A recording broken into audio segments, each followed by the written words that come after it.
Assalamualaikum warahmatullahi wabarakatuh. Perkenalkan, nama saya Sri Rizky Sofiati, jurusan Ilmu Ekonomi Studi Pembangunan, Prodi Ekonomi Pembangunan. Di mana video yang saya buat ini adalah untuk memenuhi tugas mata kuliah Ekonomi Pembangunan. Dan di sini saya akan menjelaskan pengaruh pengangguran dan kemiskinan terhadap pembangunan ekonomi. Yang pertama yaitu kemiskinan. Kemiskinan ini terjadi apabila ketidakmampuannya seseorang untuk memenuhi kebutuhan pokoknya seperti kebutuhan tersier, kebutuhan sekunder, dan kebutuhan primer. Dan di sini saya akan menjelaskan ada dua pengertian kemiskinan, yaitu pertama kemiskinan absolut, yang kedua kemiskinan relatif. Kemiskinan absolut adalah suatu kondisi di mana kemiskinan mempunyai batas standar tingkat kemiskinannya, yang dimana seseorang hanya mampu untuk memenuhi standar hidupnya seperti untuk memenuhi kebutuhan makan, kebutuhan minum, dan kebutuhan tempat tinggal.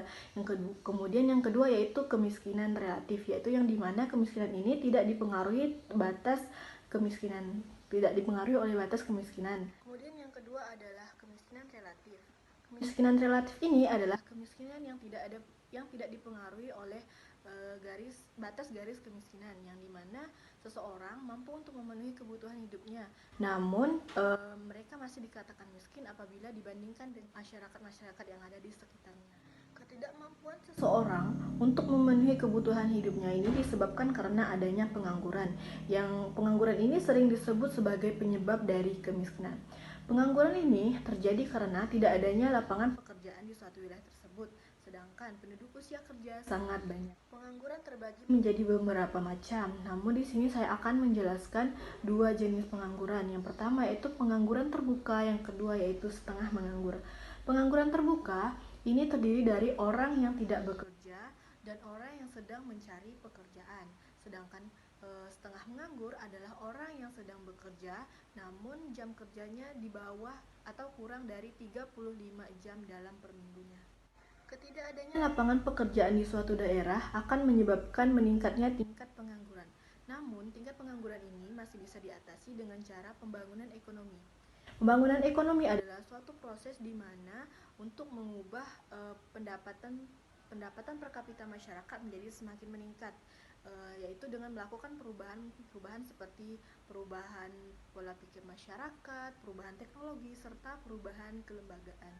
Menurut Adam Smith, pembangunan ekonomi adalah suatu proses perpaduan antara pertumbuhan ekonomi dengan kemajuan teknologi. Berdasarkan hipotesis putar balik, dinyatakan bahwa pada awal pertumbuhan ekonomi atau ketika pembangunan ekonomi dimulai, distribusi pendapatan cenderung tidak merata. Namun pada saat tahap-tahap selanjutnya, distribusi pendapatan menjadi semakin merata. Dalam jangka pendek, peningkatan pendapatan akan diikuti dengan peningkatan kesenjangan pendapatan. Namun pada saat jangka panjang, peningkatan pendapatan akan diikuti dengan penurunan kesenjangan pendapatan.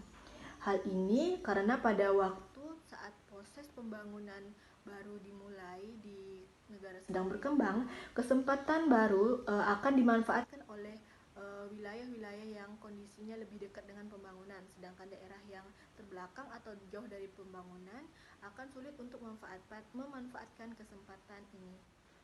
Namun, pada akhir proses pembangunan, ketimpangan sudah semakin menurun, yaitu pada saat di mana sektor industri yang ada di perkotaan sudah mampu untuk menyerap tenaga kerja yang ada di pedesaan. Namun, ada juga hal-hal penting dalam pembangunan ekonomi, yaitu outward looking strategy, tingkat investasi, tabungan, serta pengembangan sumber daya manusia. Kemudian, studi kasus yang saya ambil di sini yaitu pada daerah Kabupaten Mempawah. Pada tahun 2007 lalu, Kabupaten Mempawah dimekarkan dengan membentuk Kabupaten Kuburaya. Dengan adanya pemekaran ini, membuat wilayah Kabupaten Mempawah menjadi semakin kecil, yang dimana hanya tersisa 1.276,90 meter persegi dengan 9 kecamatan, 60 desa, serta 7 kelurahan. Setelah adanya pemekaran ini, membuat keadaan perekonomian di Kabupaten Mempawah menjadi hampir mati dikarenakan semua aktivitas ekonomi banyak dilakukan di Kabupaten Kuburaya. Pada tahun 2018, jumlah penduduk miskin di daerah Kabupaten Mempawah sebesar 5,94%. Dibandingkan tahun lalu sebelumnya, yaitu pada tahun 2017, penduduk miskin hanya sebesar 5,75%. Artinya, jumlah penduduk miskin di daerah Kabupaten Mempawah meningkat sebesar 0,69 jiwa. Pada tahun 2018, jumlah penduduk miskin di daerah Kabupaten Mempawah sebesar 5,94%. Dibandingkan tahun lalu sebelumnya, yaitu pada tahun 2017, penduduk miskin hanya sebesar 5,75%. Artinya, jumlah penduduk miskin di daerah Kabupaten Mempawah meningkat sebesar 0,69 jiwa. Tingkat kemiskinan di Kabupaten Mempawah ini semakin meningkat dikarenakan tidak adanya lapangan pekerjaan di wilayah Kabupaten Mempawah. Karena sebagian besar masyarakat di sana hanya bekerja sebagai nelayan dan pedagang.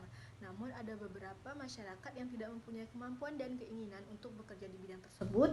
Mereka memilih untuk tidak bekerja atau menjadi pengangguran. Dan adapun banyak sekali siswa-siswa yang lulusan SMA atau SMK memilih untuk tidak bekerja karena tidak adanya pekerjaan yang sesuai dengan minat dan bakat mereka. Sehingga dengan tidak adanya lapangan pekerjaan di Kabupaten Mempawah membuat tingkat pengangguran di Kabupaten Mempawah menjadi semakin meningkat, serta meningkat juga tingkat kemiskinan dikarenakan pendapatan per kapita masyarakat yang masih rendah. Adapun penyebab dari tingginya tingkat kemiskinan yang ada di Kabupaten Mempawah ini disebabkan karena pengangguran terbuka yang masih sangat tinggi. Kemudian indeks pembangunan manusia di Kabupaten Mempawah juga masih di bawah rata-rata. Di mana indeks pembangunan manusia di Kabupaten Mempawah yang masih di bawah rata-rata, maka harus meningkatkan indikator-indikator seperti indikator perekonomian, indikator kesehatan, dan indikator pendidikan sehingga dapat mendongkrak indeks pembangunan manusia di Kabupaten Mempawah. Saat ini pemerintah sedang berupaya untuk memperbaiki perekonomian yang ada di Kabupaten Mempawah, yaitu dengan cara dibangunnya infrastruktur di Kabupaten Mempawah ini seperti pembangunan Pelabuhan Internasional Kijing atau dikenal dengan PT Wika, pembangunan PT Antam dan pembangunan PT Wilmar ini, yang dimana dengan adanya pembangunan ini maka akan meningkatkan investasi dan tabungan di daerah Kabupaten Mempawah ini, sehingga dengan adanya pembangunan ini maka terbuka lapangan pekerjaan dan akan menyerap tenaga kerja lokal di Kabupaten Mempawah ini, sehingga masalah tingginya tingkat pengangguran di Kabupaten Mempawah bisa diatasi serta dapat menurunkan tingkat kemiskinan yang ada di Kabupaten Mempawah. Karena apabila suatu wilayah ingin menjadi pusat perekonomian atau menjadi daerah yang perekonomiannya maju, maka harus adanya pembangunan infrastruktur di daerah tersebut. Maka dari itu, masalah pengangguran dan kemiskinan di suatu daerah dapat diatasi dengan cara pembangunan ekonomi. Dengan adanya pembangunan ekonomi di suatu wilayah, maka akan meningkatkan pertumbuhan ekonomi, meningkatkan investasi, meningkatkan tabungan di wilayah tersebut, serta dapat mengurangi ketimpangan pendapatan serta kemiskinan. Sesuai dengan hipotesis putar balik, meskipun pada awal pembangunan distribusi pendapatan memburuk, namun pada tahap-tahap selanjutnya distribusi pendapatan menjadi lebih baik. Sekian presentasi dari saya. Wassalamualaikum warahmatullahi wabarakatuh.